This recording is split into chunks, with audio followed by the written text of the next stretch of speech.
കുക്കറിൽ നമുക്ക് എളുപ്പത്തിലൊരു green peas കറി ഉണ്ടാക്കാം. തലേന്ന് നമ്മൾ കുതിർത്തി വെച്ച ഗ്രീൻ പീസ് കുക്കറിലേക്ക് എടുക്കാം.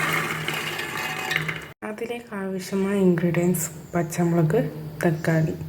നമുക്ക് ഗ്രീൻ പീസിനകത്തേക്ക് ഇട്ടെടുക്കാം. ഗ്രീൻ പീസിനകത്തേക്ക് പച്ചമുളക്, തക്കാളി ഇട്ടെടുത്തിട്ടുണ്ട്. അതിലേക്ക് അല്പം മഞ്ഞൾപ്പൊടിയാണ് ഇട്ടെടുക്കേണ്ടത്. അതിട്ടിട്ടുണ്ട്. ഇനി ഇതിലേക്ക് വേണ്ടത് വെള്ളമാണ്. അപ്പോൾ നമുക്ക് ഗ്രീൻ പീസിൻ്റെ ഒപ്പത്തിന് വെള്ളം ഒഴിച്ച് കൊടുക്കാം. ഗ്രീൻ പീസിൻ്റെ ഒപ്പത്തിന് വെള്ളം ഒഴിച്ചിട്ടുണ്ട്. ഇനി നമ്മൾ 3 വിസിലടിച്ചുകൊണ്ട് വരാം.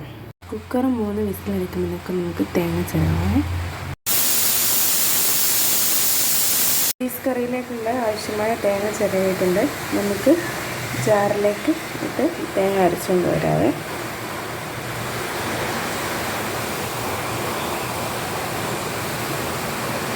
തേങ്ങ അരച്ചുകൊണ്ട് വരാം.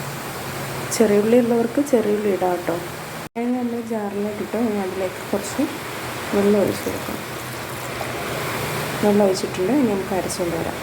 അപ്പോൾ ഇതാ നമ്മൾ തേങ്ങ ഫൈനായിട്ട് അരിഞ്ഞിട്ടുണ്ട് കേട്ടോ. നന്നായിട്ട് അരച്ചെടുത്തിട്ടുണ്ട്. ഇതാ നമ്മൾ ഗ്രീൻ പീസ് വെന്ത് വന്നിട്ടുണ്ട്. ഇനി ഇതിലേക്ക് നമുക്ക് ആവശ്യമായ ഉപ്പിട്ട് കൊടുക്കാവേ.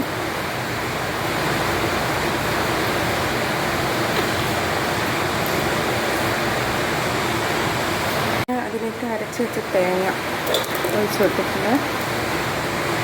ഒന്ന് മിക്സ് ചെയ്യാം.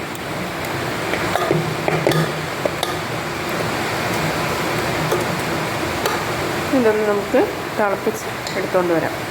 അപ്പോൾ ഇതാ നമ്മൾ ഗ്രീൻ പീസ് കറി ഇവിടെ തിളച്ചുകൊണ്ടിരിക്കുകയാണ്. തിളച്ച് വന്നിട്ടുണ്ട്. നമുക്കിനി സ്റ്റൗ ഓഫ് ചെയ്യാം. ഗ്രീൻ പീസ് കറിയിലേക്ക് വറവിടാൻ വേണ്ടിയിട്ട് ഒരു പാൻ വെച്ചിട്ടുണ്ട്. ആ പാൻ ചൂടായിട്ടുണ്ട്. അതിലേക്ക് നമുക്ക് അല്പം വെളിച്ചെണ്ണ ഒഴിച്ച് കൊടുക്കാം. വെളിച്ചെണ്ണ ചൂടായിക്കൊണ്ടിരിക്കുകയാണ്. ചൂടായാലേക്ക് നമുക്ക് കടുക് ഇട്ട് കൊടുക്കാം. കടുക് നന്നായിട്ട് പൊട്ടി വരുന്നുണ്ട്. അപ്പം നമുക്കതിലേക്ക് കറിവേപ്പിലയും കൂടി ഈ കറി നമുക്ക് ഇതിനകത്തേക്ക് ഒഴിച്ച് കൊടുക്കാം.